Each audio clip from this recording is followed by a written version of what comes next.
Hey, what's up? What's up, guys? It's Charles with Exodus Logistics Learning Center. Dispatcher 101. Just completed a freight broker 101. Just to come in and do a quick Q&A for those who are subscribed to the channel but are not members of the training. We are having a 15% off St. Patty's Day uh, sale for ongoing training. So, and then I'm going to do some Q&A. Q&A, we had training today with the young ladies, LaDonna, Treve, and Shantae. So, hello, Vanessa. Finesse. So, I am still, I guess, on a mini vacay. My wife is asleep in the room. I'm in the hotel lobby. We are in Northern Virginia right now.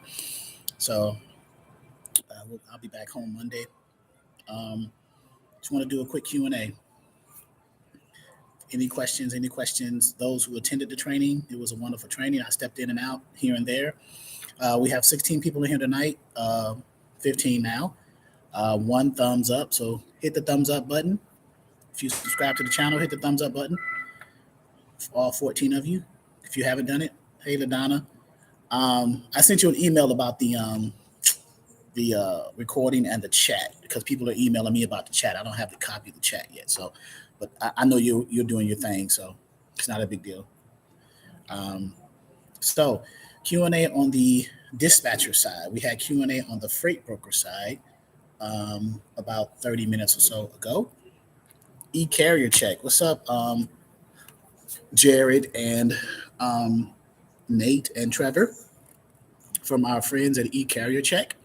Quick plug on them. So been thinking about doing this, wondering how to start. This is my first time here. So here, meaning you are the first time subscribed on our YouTube channel and you are considering enrolling in our training, our Dispatcher 101 ongoing training. If you do it this month, the month of March, you can take advantage of the 15% discount that we're having for St. Patty's Day with the promo code Lucky Charms.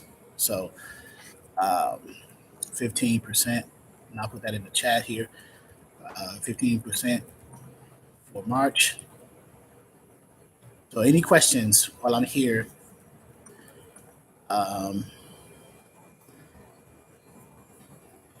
Lucky Charms is the passcode, like the cereal, Lucky Charms. So that was my favorite cereal growing up. So I figured I'd do that. So, any questions? Want to make sure everybody's good. Everybody's good dispatching. You guys know what you're doing as dispatchers, huh? We will see. We will see. So let's see here. Any questions? Any questions?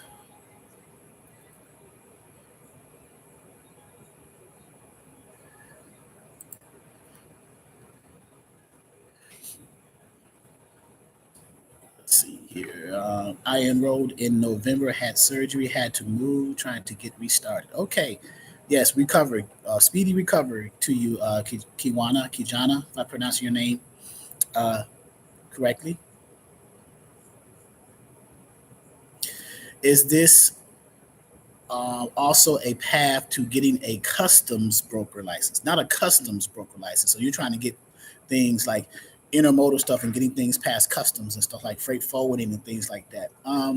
We might be able to reach out to Jared at eCarrier Check. I think Jared has a little bit of experience. I know a broker down in Florida that does customs and freight forwarding. So, but this particular training, this is dispatcher training, and this is a path to getting a broker's license eventually, but you want to start a dispatching firm first. Do you suggest using your personal cell or getting a phone service to take incoming calls? Um, if you don't have the budget to get a personal, well, you can use like Google Voice or anything like that. Uh, but yeah, I would suggest either having a call forwarding system, you know, like through a website or web service. They offer web phone numbers, Google Phone, Google Voice, any type of forwarding to your real number.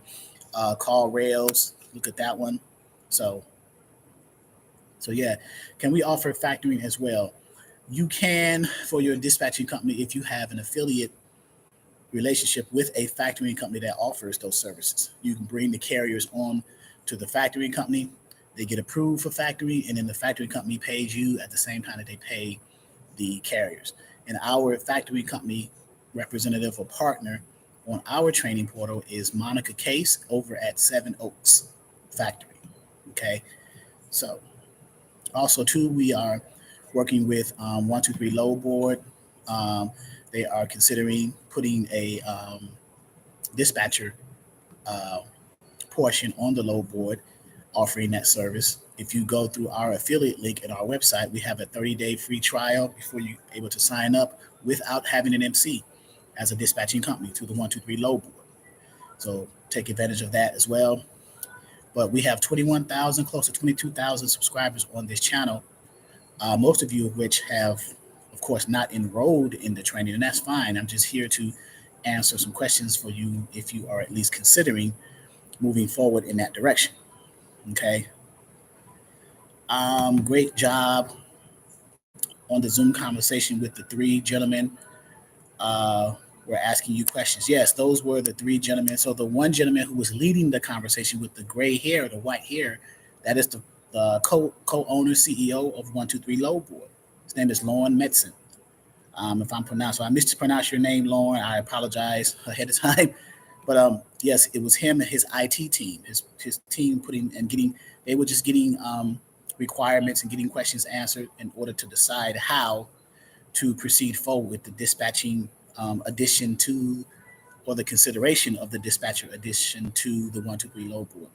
We do have an affiliate with 123 Load Board now, where you can click the link through our web portal, access the 30-day free trial, and then consider after the free trial to either subscribe at $35, $45, or $55 to Premium Plus per month with no MC as a dispatching company. Okay. Do these load boards usually post the same loads? Yes, they get the same loads, the same data come in to the load boards. Various load boards have the same types of loads. They may be posted by the brokers at different rates, but they are the same loads. Okay. Do you offer an affiliate program? I specifically do not offer an affiliate program yet. I am considering that, but as of now, 1011 Trucking, I do not. What are your thoughts on using the credit card authorization form and requiring it as one of the forms for the carriers? I bought all of your forms and love them, but I noticed you don't use them at all. So because I don't require carriers to give me their personal credit card information, they would take offense of that. I would feel. How would you feel? Would you feel comfortable giving someone starting out, stranger, your credit card information in order to onboard them? I know you're trying to do it to guarantee payment, but consider the alternatives before you consider that. Okay, so all right. So I'm in a hotel lobby, guys. So if you see people passing by, that's fine. All right, because my wife is sleeping in the room. I don't want to disturb her. So, but yeah. So okay. So yes, Dewana saying, how would I know if a certain town or city are dead freight zones? So some of the resources that we use, and that's a great question. Hack Hinton. Some of the zones and areas of the country, depending on the load board that you're using, provides a frequency or a count of inbound and outbound freight that goes into inbound and out of outbound certain states. So the higher the number, the more frequency the loads come into or out of that state. The lower the number, obviously, then the less frequency that they go into and out of the states. So we kind of keep track of inbound and outbound freight based off of the zones. There are certain zones in the country. Midwest zones is the number one zone. Um, Southeast zone number two, Southwest zone number three. So if you keep your carriers across the three major equipment types, the 53-foot dry vans, the 53-foot reefers or refrigerated trucks, and the 48 or 53-foot flatbeds, if you keep them running in those zones, you should be fine. Then you wouldn't have to worry about dead zones or dead freight states. Okay. Thanks. Makes sense. Thank you. So yeah, the northeast is good going into. Sometimes it's good, not good coming out of, and depending on the season and the time of year too. Hot Kenton. Um, so like in the wintertime, you'll get paid a lot more money because lot less trucks want to go up there because of the season and the ice and the snow and the dangers of to the driver, the freight, and others. Right. So that's how that usually works. So you got to consider several factors: the time of the year, the season, where the freight is located, things of that nature. Okay. What else? What else? What else we have? Looking at the questions. Looking at the questions. So we have people in here who are everyone subscribed to the channel. I have 22 people in here. 11 thumbs up. I need some more thumbs up. I want the I want the number of thumbs up to equal the number of people who are in the live right now, if that's possible. If you haven't clicked the thumbs up, can you do that for me, please? At least that would be much appreciated. So any other questions? I know some of you are probably on the fence as far as starting a business, whether you want to start as a dispatching business or as a freight broker or as a trucking side. But this is a dispatch channel. So Spy V218, how considerate of you. Thank you. I'm not sure what I did that was considerate. I'm assuming just being on the live and doing a Q&A. Is it better to specialize in a certain zone? I wouldn't say specialize in the zone. I would say understand what zones are good and what zones to send your trucks to according to the equipment type of the truck and according to the type of freight that's available in those zones. Okay. That's how I would look at it, Mr. Hinton. As an OTR team owner, OTR over the road team owner, owner operators, would you recommend coming off the road to dispatch, or is it feasible to do it from the truck? You can do it from the truck. So technology is advanced in such a way now that you can dispatch for the trucks. Okay. Should we? Let's see this question. Dewana saying, should we use the limited power of attorney?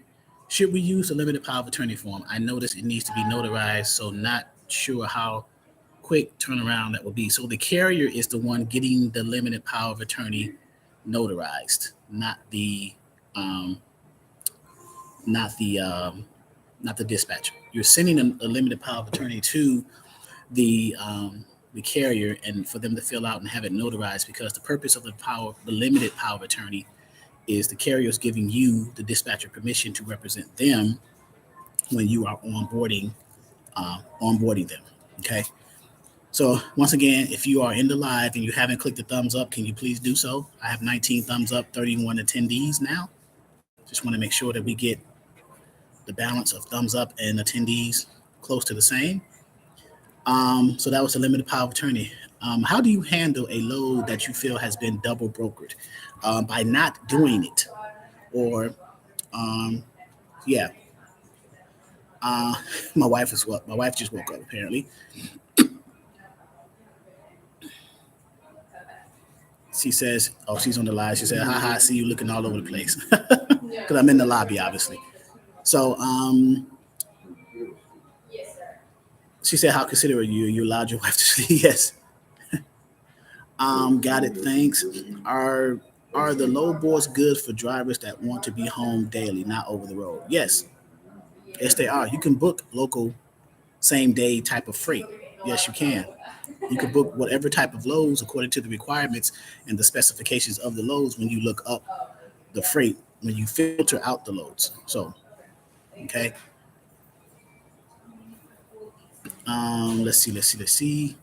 There are mobile notary services. Yes, there are mobile notary services. There are online mobile notary services as well as in person. So, okay. What else? So you guys are considering being independent freight dispatchers. I'm assuming you're at the process of either starting your business, at the process of either putting together your documents and forms. So when you do find a carrier to dispatch for, you'll be able to contract with them or you are in the process of having found a carrier and starting to look for loads, or you're in the process of understanding how to look for the loads on the load boards and book the loads for the carriers and invoice them for your service. So at whatever stage you are at, um, what type of question do you have? If you've ran into some type of snag, something that you don't understand. So, okay, Q&A. We've been here 15 minutes now. I can do another maybe 15 minutes to see what's going on. Okay. And how many of you type of one in the chat if you are an enrolled member in the Dispatcher 101 ongoing training? And type of two in the chat if you are not. So out of the 37 people here, Emcee 03, is it easy to get started with dispatching from home as a business? Of course it is. It's the easiest thing on the planet to do right now. You got internet service, you got a laptop, printer, cell phone, landline, software, and yes. So, yes, start your business, formulate your business, come up with a name, and then go from there.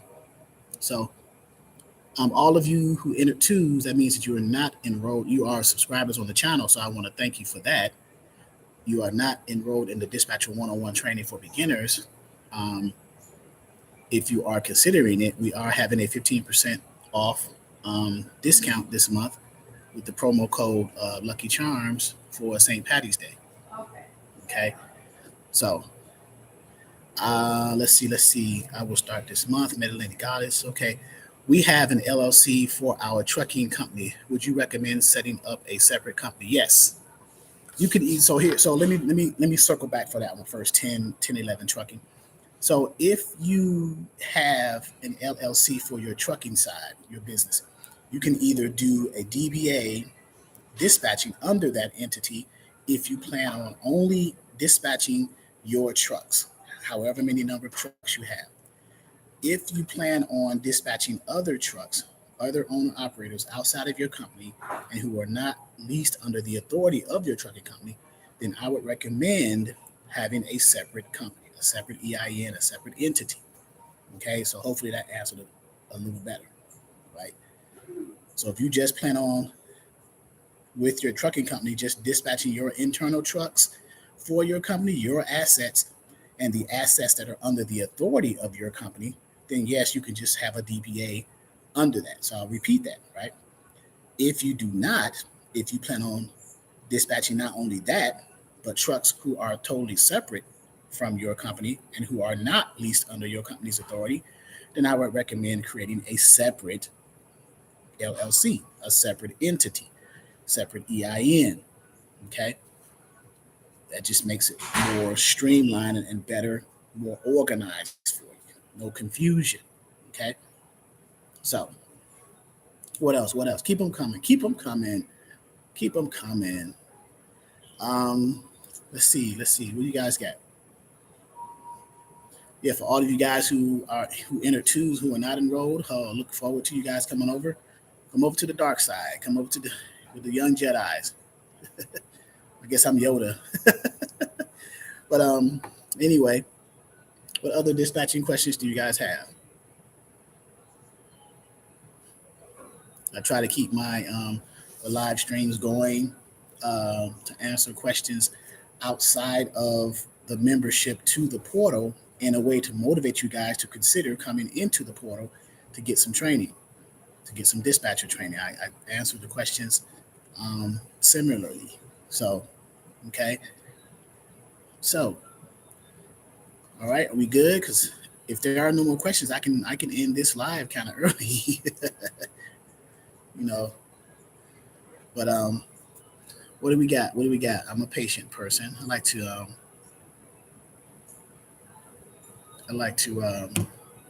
Okay, here we go. Adrian, Mr. Armstrong. What do you do after you send your carrier dispatcher agreement? You wait for the carrier to return it. Okay. So in our training, we have it's called a dispatcher packet. So after you've spoken to a carrier and they were motivated, you motivated them to say, hey, yeah, I want you to be my dispatcher. You send out a dispatcher packet. Our packet contains 3 documents.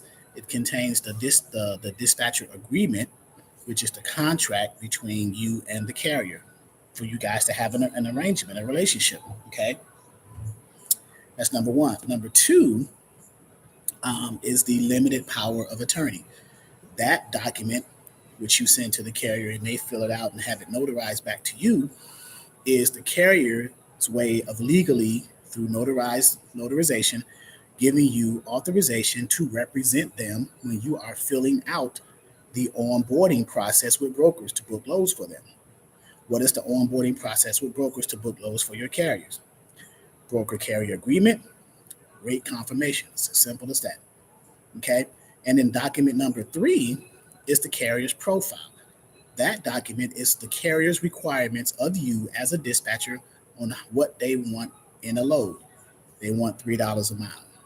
They don't want to haul no more than 40,000 pounds.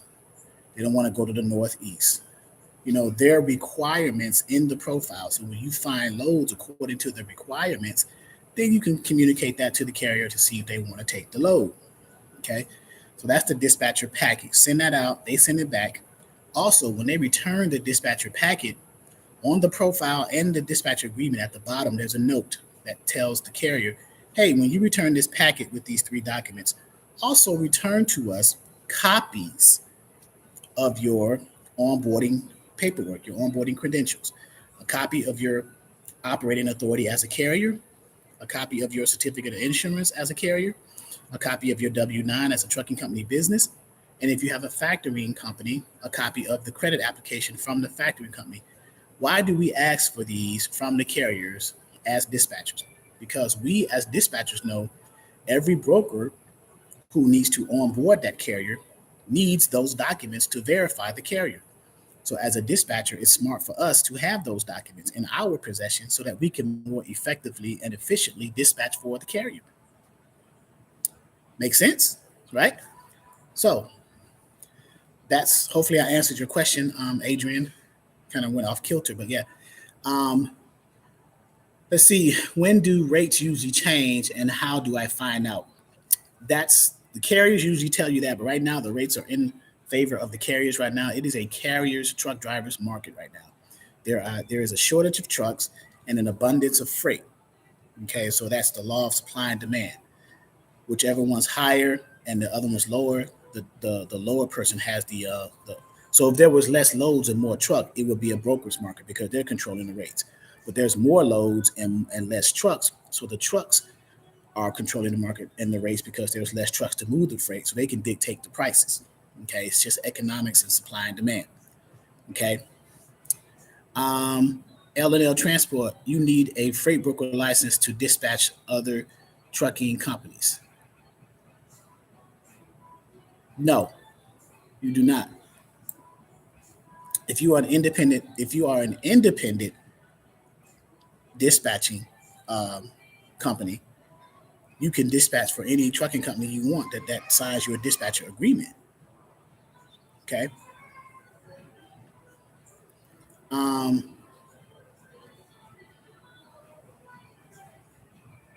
No, you do not. You do not need a. I just answered. Okay, I just answered your question again. Okay. Would you? Adrian said, would you prefer factoring or non-factoring? For you, the dispatching company, or for the carrier? The carrier, especially new carriers, they need cash flow, so they probably need factoring companies to help with the invoices. Okay, so Business Now 24. Do you have classes in Atlanta? My classes right now are virtual via Zoom. We will take this show on the road eventually. We want to make sure that everything is on the up and up. Plus Atlanta right now, you guys down there, y'all wide open. So want to be careful. How do you report bad player brokers? Well, so brokers have what's called credit scores and credit ratings. Okay. And you report them. So if a broker breaches something, like if a broker breaches an agreement with the carrier, then the carriers can file a claim against the bond of the broker. That's a way of reporting bad brokers. Okay. And you do that by looking up their MC number, because brokers have MC numbers just like carriers. You look up that MC number, let's say, for example, in the Safer website, you find out who their bond company is and you file a claim against the bond. Okay.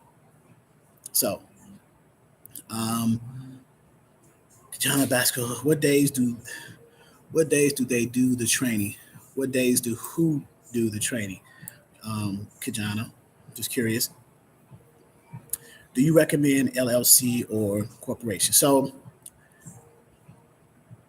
it depends on how you want to think about it futuristically. Do you plan on hiring employees down the line, or was it just going to be you? So a limited liability company, most people start off with because that's the easiest entry point, and it protects the personal assets as opposed to the business assets. Okay. You can do an LLC with an S corp election. So, but I would get the advice of a CPA. I have my CPA's information on my website where you can go to and click contact him, and he'll answer just about any question you have. Okay. Um, let's see. You don't need an authority for the dispatch LLC. No, you do not. Dispatchers do not need an operating authority. The only parties that need an operating authority are motor carriers and freight brokers. Do you recommend ACH or factoring, which is cheaper? Well, it depends on the percentage of the factoring and what the cost of ACH is. So, ACH is automated clearinghouse. It's a wire transfer with a routing number and an account number. Okay, so um, I just answered that one for you. L and L. Can a student come work for you as a training dispatcher to become vetted, I guess, into the industry, then graduate working independently? So I don't have it structured that way where someone can come into. So I'm just training now. I no longer broker, I no longer dispatch, I no longer do trucking. It's just mainly training. Okay, so I don't have sub dispatchers anymore. Um, so it's just training at this point. That may circle back around at some point, but right now it does not. Okay. Um, Adrian, you dropping gems, yes sir. Okay, so let's see. How do you recommend getting our first dispatcher agreement together so that we can start working for carriers? Well, we have templates in our. This is Michael Rodriguez. I'm sorry, Michael Fernandez. How do you recommend getting our first dispatcher agreement together so that we can start working for carriers? So in our training, we have templates that has dispatcher agreements, limited power of attorneys, and carrier profiles. You can take those templates and create them for your company. Um, okay. So what what credit score is required for a factoring company, like a minimum credit score? That's a great question. That is a question for the factoring company. That's a question that the factoring company will pose to the carrier. And I would say, I think Monica said something like 680, maybe a 700 score is decent. Okay. What is a spot market? So the spot market relates to, there's two types of market in the industry as it relates to loads on a load board. So when loads are posted on the load boards, that's the spot market rate. Whatever that rate that broker posted that load on the load board for, that's the spot market rate. That's what the broker is paying to the truck or the carrier. That's spot market. Contract rates are what shippers pays to the trucks or trucking companies. Okay, so that's what the spot market is. The posted rates on the load boards for the carriers. Are you making cold calls on Sundays? You can. You just got to be mindful of the certain times and time zones because some carriers are resting with their families. So you have to be considerate when you're doing that. Just be careful and mindful. Okay, guys, a quick break, real quick. We have 61 in attendance. We have 39 thumbs up. If you haven't clicked the thumbs up, please do so. Thank you. Back to the Q&A. Where to research spot market? Any load board. Every load board has a spot market rate. Okay. Every load board has a spot market rate. That's what's whenever a broker puts a load on a load board and posts the rate that they're selling the load to the carrier, that is a spot market rate. Okay. Um, Reuse Sparks said, "Oh, so you can see the broker credit score on your safer as well. Not necessarily the broker credit score, but you can see it on the load boards. You may be able to see it on the well, I guess you could if you go through the SMF, the safety measurement system, based off of the broker's MC number, DOT number. So the dispatcher training, Kijana said. So you were asking questions. Do you have dispatcher training, Kijana? So make sure I read that correctly. What days do they do the training? So we do dispatcher training. Our dispatcher trainings are self-paced, learn as you go with our 4 modules. But the live trainings are Wednesdays at 6 p.m. Eastern, Saturdays at 12 noon Eastern, Sundays at 11 a.m. Eastern Standard Time. Okay. Does every broker have quick pay if your owner operator does not have a factory company? Not necessarily, but the majority of them do, Adrian. The majority of brokers have quick pay because the majority of brokers' loads are factored loads. Why? Because the brokers can't afford to wait the payment terms of the shipper. Shippers pay like net 30, net 45, net 60. Well, you got to pay that carrier who just delivered today. So you can't tell the carrier, you got to wait 60 days when the shipper pays me, I'll pay you. No, brokers have factory companies to give them that cash flow in order to pay the carriers to keep them happy and keep them running. Okay. So Hinton, LLC better unless you make over 40,000 than S corp. Right. I believe 40,000 is the cap, but yes. Can you do dispatching if introverted? That sounds like that's you can. It may be a little bit more challenging. So you can do dispatching introverted if you start your dispatching company, and then you hire people who are extroverted. So how do the factory company get paid? They get paid once the shipper pays them because remember factory companies, if you're talking about the factory company of the carrier, and then they'll give the carrier a pay advance, right? Like let's say 90%. And then they'll put the 10% in reserve until the shipper pays, releases that, and then they'll get that other 10% to the carrier minus their percentage. So they're going to get paid on the back end. They'll give the upfront money. They're like banks. Remember those payday loan places you go to borrow some money against your paycheck 2 weeks later? That's a factory company. Okay, just think of it like that. Okay, got you. Thank you so much. Thank you, Mr. Charles. What's up, sister-in-law? Keisha Dub. Um, can I use my EIN to purchase equipment for the dispatcher work if I don't have any? Is it a bigger benefit to use the EIN versus the regular? It's a benefit to use the EIN over the social, but if your EIN is for a dispatching business and you're trying to purchase dispatching equipment, or you're trying to purchase equipment like for trucking and stuff like that.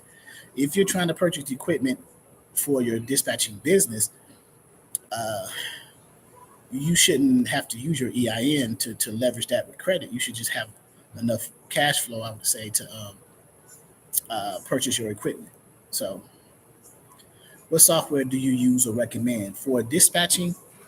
You have to have load boards. You have to have, I would say, a word processing document like Microsoft Word, spreadsheet like Excel, the basics. Okay, starting out, and then you can scale your business later on as you grow. All right.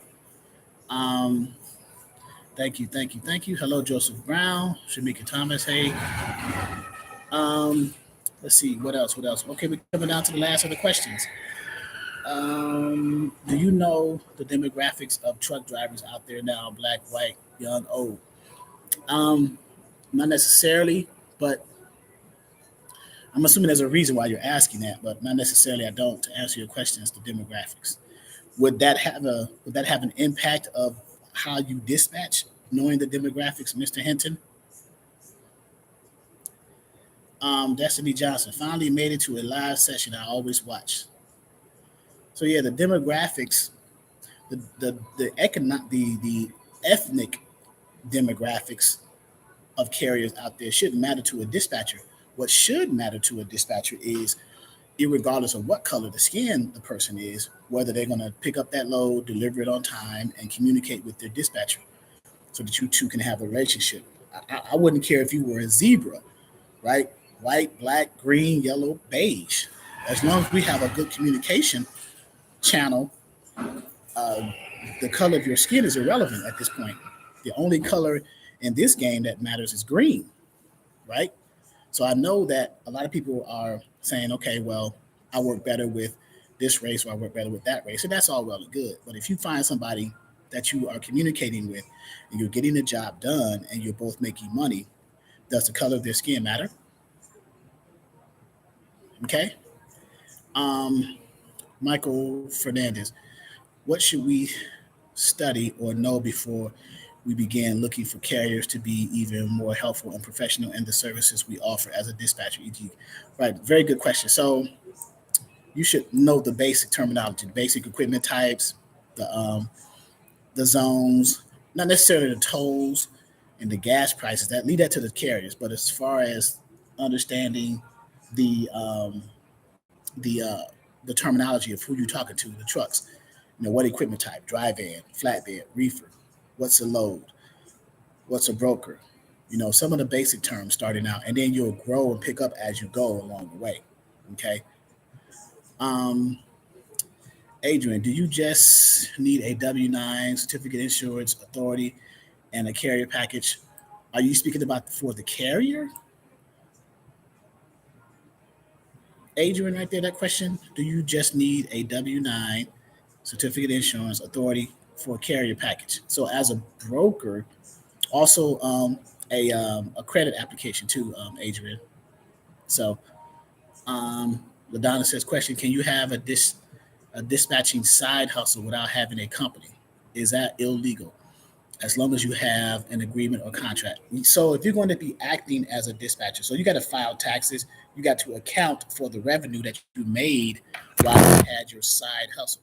People have a lot of side hustles, but when it comes time to talking to the real gangsters out there, the IRS, you want to be careful with that. So I would recommend, if you're going to be dispatching, then dispatch as a business, right? You know, it's not necessarily, I guess, illegal. What is illegal is making revenue and not reporting it, right? If you're generating revenue in this country, you're not reporting it to the governing bodies, then you are taking a risk. I'll say that. I don't know. I wouldn't use the word legal or illegal. I'll just say you're taking a risk. Okay. Um. Okay. It's a form to download to change from LLC to S. It's a form? Is it a form you download to change from LLC to S corp? Um, Let your CPA do that. The form, I think, is 2553 and the 8557. Those are the forms to change from one election to another, from an LLC to an S corp.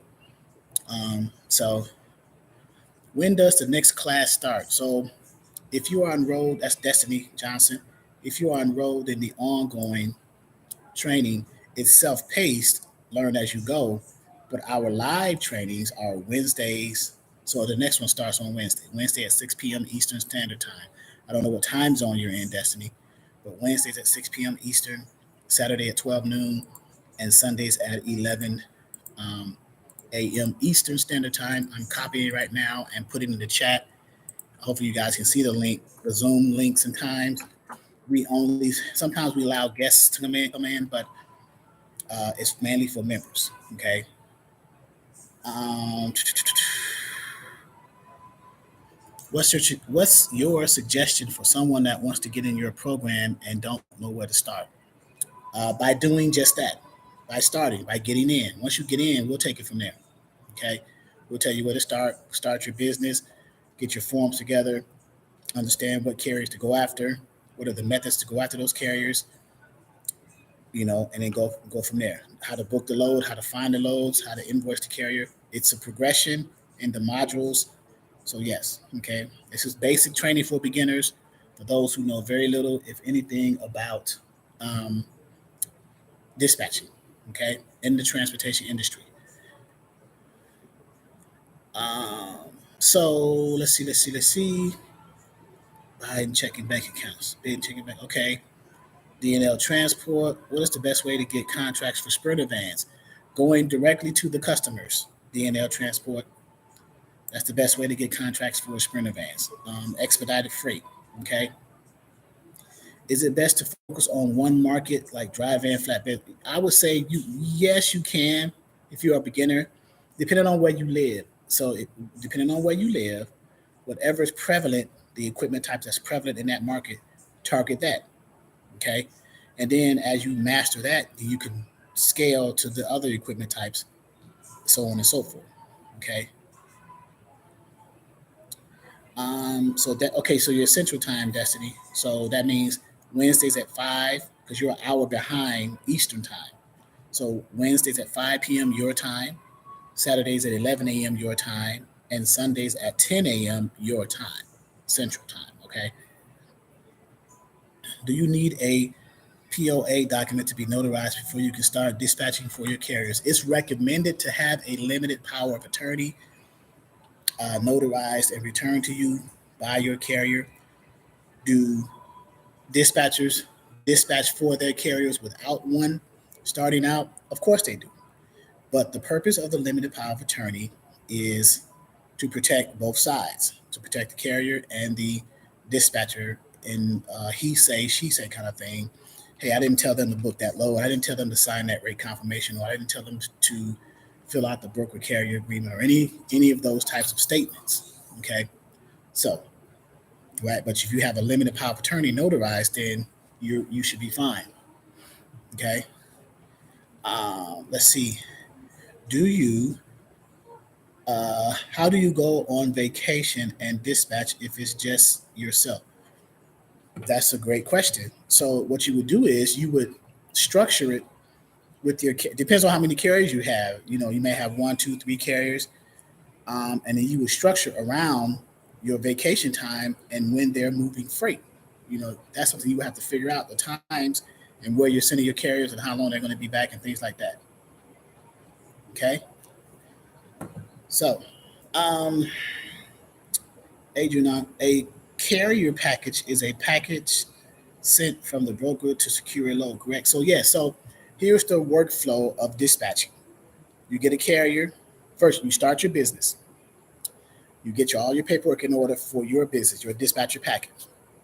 You get a carrier under a dispatch agreement. They return everything you need. The dispatcher packet, which contains the agreement, limited power of attorney, carrier profile, and all their supporting documents, right?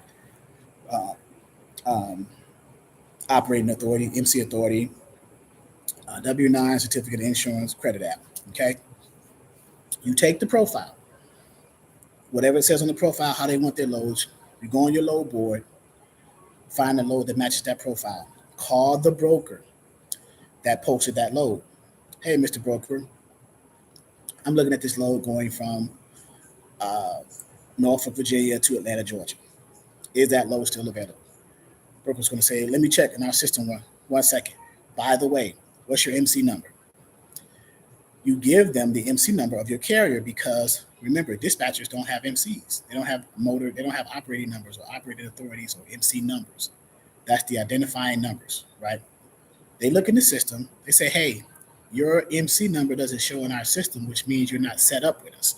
You're not an approved carrier. No problem. Let me send you our setup packet, broker packet, onboard packet, broker carrier agreement. Okay. So the broker sends to the email, since you're dispatching for that carrier, they're going to send it to you. And since you have a limited power of attorney notarized from your carrier saying that you can do this, they're going to send it to your email. You're going to fill it out on behalf of the carrier. You are not signing and printing your name as the dispatcher. You are signing and printing the carrier's name. So you send that broker carrier agreement back to the broker, and you send copies of those documents that you received from the carrier when you first got set up with the carrier. Remember, copies of the carrier's authority, their certificate of insurance, their W-9, and their credit app. You send all that in with the broker carrier agreement to the broker so that the broker can vet out the carrier and approve them to make sure that they are an authorized carrier. You know, Then they'll say, okay, your carrier's been approved. So he's all set up with us now. He's approved now. Now let me send you the next document to officially book the load, which is called the rate confirmation on that specific load that you initially called me, the broker, about anyway. Okay. Send that rate confirmation over. You discuss the rate with the carrier. Make sure that you guys agree to the rate. Make sure it said the same rate or a negotiated rate that you spoke to the broker to get a higher rate when you first initially talked to the broker. Then you discuss it with your carrier. If you and your carrier are in agreement, you sign that also on behalf of the carrier. Send that back to the broker. Now you just officially booked a load for your carrier. Okay. And then there's more things in the process. The carrier goes to the shipper, pick the load up, get the BOL, transports it to the receiver to deliver, gets a POD, blah, blah, blah, right? So, but that's to answer your question, Adrian. Can dispatchers get access to government freight without an MC if the dispatch business is a disabled? They can do it whether it's a disabled veteran business or not. They can use it. They can leverage that. They can leverage that through their carriers. MC. They can leverage it through the operating authority of their carriers. So, okay. Um, what's the best way to get new carriers? There's several options. You can do the Safer website. You can go through load boards who have carrier searches. You can go to truck stops. You can do email campaigns, social media, LinkedIn. There's several ways. Um, a lot of major brokers are doing their carrier package through RMIS registry. Yes, Island Trucker. That's a good point. So when the carriers are onboarding, I'm sorry, when the brokers are onboarding the carriers, sometimes they'll send them an attached broker carrier agreement to a email PDF, or they'll send you what's called a link to an onboarding software. And like Island Trucker just said, RMIS, which is the Registry Monitoring Insurance Service, that's an onboarding system for the property management and transportation. And there's another one called My Carrier Packets. That's another onboarding system. So some brokers have caught up with the 21st century and start to utilize those features as well. Okay. Um, what is an alternative to Docusign? Um, PDF filler, jot form, PDF escape. You can Google any type of e-signature software outside of Docusign, Adobe Reader. So those are alternatives. What exactly is the credit application? So the credit application is if your carrier has a factoring company. Okay, the factoring company does credit checks on brokers before they decide whether they are credit worthy or factorable in order to purchase those invoices and in order also to advance the carrier's cash in order to purchase those invoices. So the credit app is a safety net for the factoring companies to make sure that the brokers are credit worthy and factorable, saying that, hey, there's no red flags, there's no cases of brokers not paying in prior experiences. So when the credit app comes back favorable for the broker, then the factory company will shoot over a notice of assignment saying, hey, you guys' credit came out good, you guys are favorable, you're credit worthy. We want to do a notice of assignment. All invoices payable to the carrier comes to us now because the carrier is our client, right? So we've already advanced them the money. So now you guys give us the invoices and then we'll come to you for the remainder of that, whatever's in reserve, and then we'll release that to the carriers minus our percentage. Okay, that's what factory companies do. Okay. Um, Dispatchers do not need insurance, but you can have it. If you have a brick and mortar dispatching business, like in a building and you have employees hired, then I would suggest some kind of liability because someone may trip, bump their head, fall. So that type of insurance. But if you're working from home, then it's not necessary, but you can have it. Okay.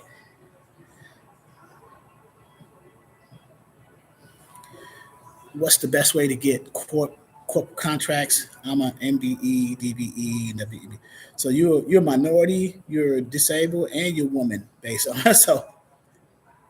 I had just made a connection with a buddy of mine, Troy. I'm gonna reach out to him and see because I can't answer that question specifically, but I can research and find out, Tracy. What's the best way to obtain shippers? Shippers list, visiting the shipper facilities, Googling manufacturers and distributors in your area, things of that nature. Okay. Do you just monitor? Do you just monitor after you book the load? Yes, and you're also working on when the truck delivers your next load coming out of there within a decent amount of radius of deadhead miles. Okay.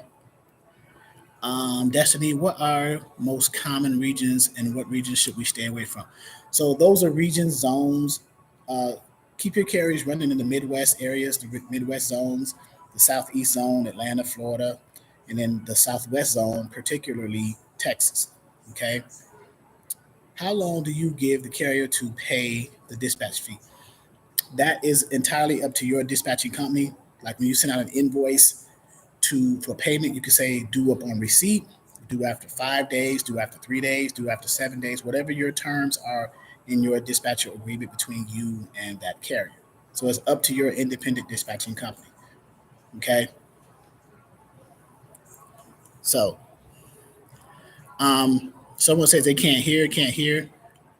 Type of one if you can hear me talking.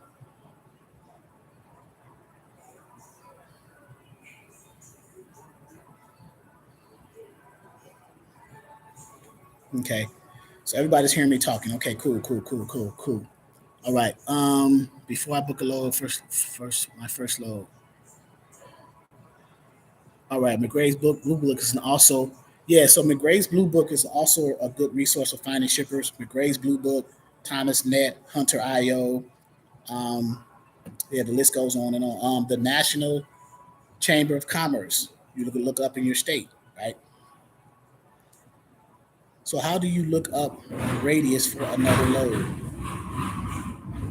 after the driver finishes the load? So you do that by 1 second. You do that by on the load board when you're finding their next load. So you know they picked up here and they're going to deliver here after X amount of days or time. So now you're looking for your next load out of that area or within a certain radius. The radius these days is within a 100-mile deadhead. Okay. Do I need LLC before I book the first load? Not necessarily, but it's recommended. But if you book a load before you get your business up and running, the revenue you make from that you want to roll over into your business once your LLC becomes active, your business becomes active for tax purposes. You want to account and reconcile all the income that you've made from your business for tax purposes. The one thing you don't want to do is have the real gangsters audit you, right? The IRS. Those are the real gangsters. All these gangsters you see in the Bloods and the Crips and all this other nonsense, them ain't gangsters. The gangsters are the ones who control your pockets, right? So just just do it the right way. Okay. All right, guys. I am going to shut it down from here. Hopefully, I answered a lot of questions. Just want to do a live.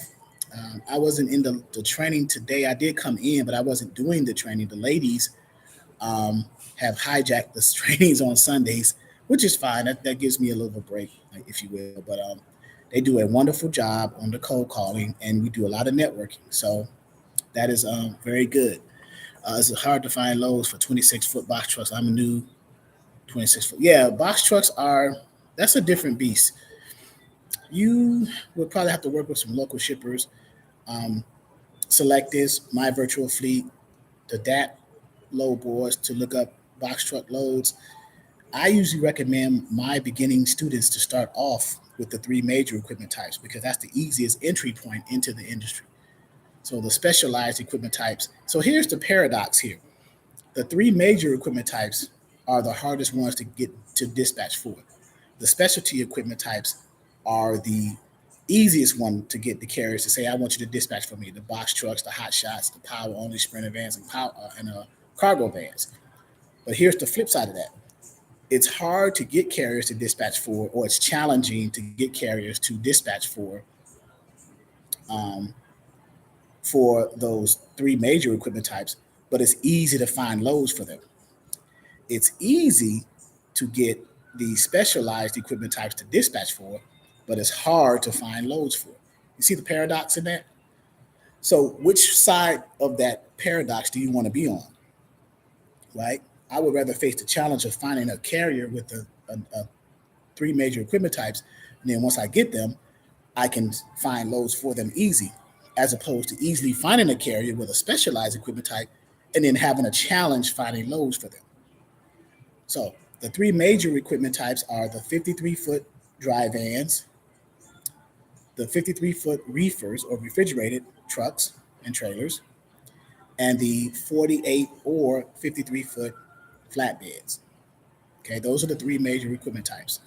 The specialty equipment types are the box trucks, the hot shots, the power only units in some cases, and the sprinter and cargo vans. Those are the specialized equipment types. Okay.